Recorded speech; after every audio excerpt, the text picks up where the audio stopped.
Hello guys, in this video I'll show you how to withdraw money from VPROC Trader using a step-by-step guide so you can turn your trading skills into a real-world rewards.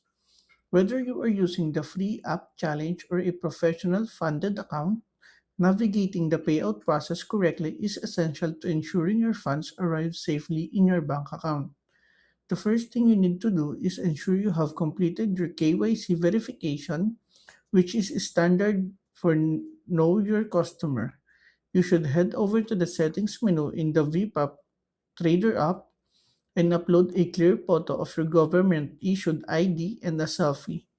Without this step, your withdrawal button will remain locked even if you have reached your profit targets.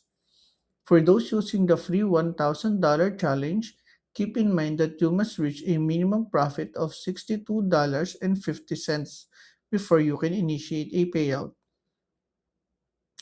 And your total withdrawal for a minimum profit for that specific promotion is capped at $20.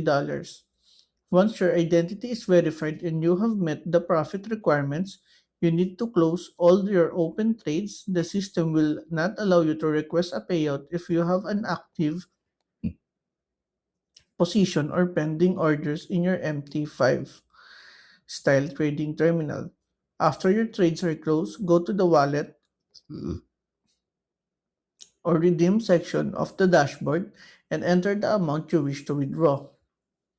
It is important to remember that VPROC Trader primarily uses bank transfer for payouts. While they are a global platform, they only support USDT or other cryptocurrencies as an exception if local bank methods are unavailable in your region.